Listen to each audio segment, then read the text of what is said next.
And when you're here, the Catholic district ends with the Catholic chapel on the right hand side, and you can see very, very fine, probably one of the best murals we have for the Titanic is on this side. See on the left? Very, very nice. There's a couple of people parked their cars on it. Sorry about that. I can't go and ask them to move their cars.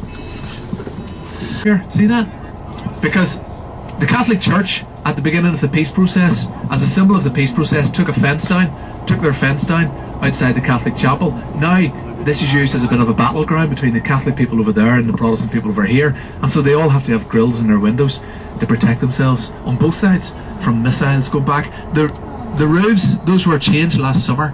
Those are fireproof tiles up there because of the petrol bombs that get thrown over and land on the roofs to protect the houses from going on fire. It's a very, very difficult area again. But once you get past the chapel, it becomes exclusively a loyalist Protestant district. A nice little series of statues here on the left, just of the ship. They're called the yard men, the shipyard workers. And then we have these old style of murals on the left, the more sinister masked men with the guns representing these terrorist groups, Ulster Freedom Fighters, Ulster Defence Association, and symbols and badges of the various parts of the United Kingdom. It's a bit of a fake street, this, in a way, because it ran down, economically it ran down very, very badly, and as shops started to close down, who feels that they've got the power in this district? Street on the left, Gone Street, will not mean much to look down at, but that's where one of our actors was from, James Ellis. Do you remember James Ellis of Z Cars? He was a shipyard worker. He lived down there, went down to the shipyard and became an actor. Again, we've got some of these fakes. I like this shop on the right. There's a gents out. See him out? He was born in this area. We've got an old linen mill on the left, and that closed down. So we put we like. And if you visit a souvenir shop here, it's very, very specific. It's a Union Jack souvenir shop. It's got all the flags and the bunting and the orange regalia and the Glasgow Rangers regalia you can buy in there.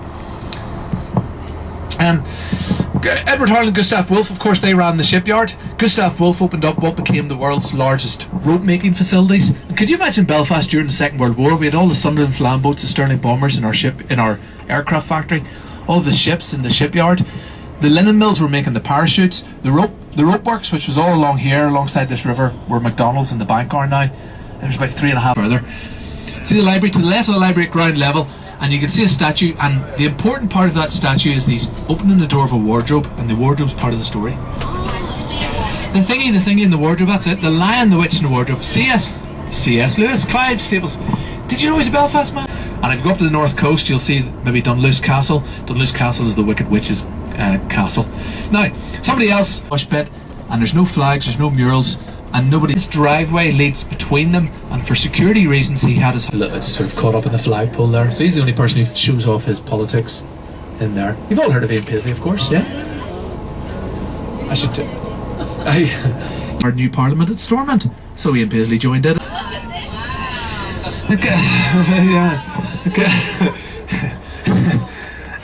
I don't think they did it rather spontaneously. They sort of felt a bit. This is the Prince of Wales Mile. Prince of Wales in 1932, he later abdicated. He became king and then abdicated. This was a private estate. It was Northern Ireland was created in 19. Morning, Dan. What's that? Good morning. Oh, say, you're multilingual. Yes. Wow, that's fantastic. That as well. It's pity I can't speak English.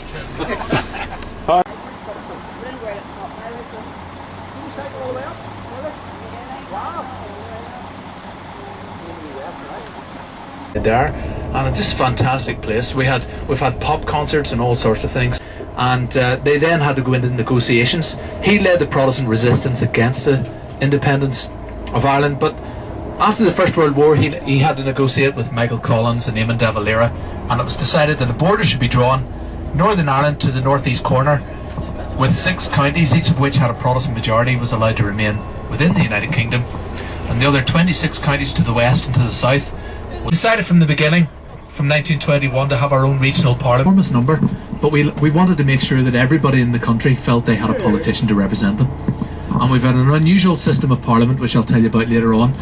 From 1921, when the border was drawn, until 1972, our system of parliament... Oh, that's Britannia, by the way, in our lines up there, just representing the British Parliament.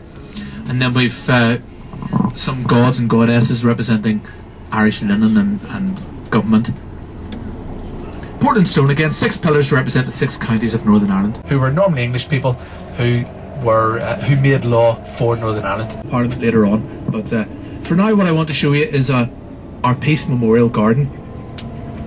Our Peace Garden. On the right hand side, you see the feature over here. The water feature, which represents the trickle of tears of sorrow of all the years of the Troubles and all the victims of the Troubles.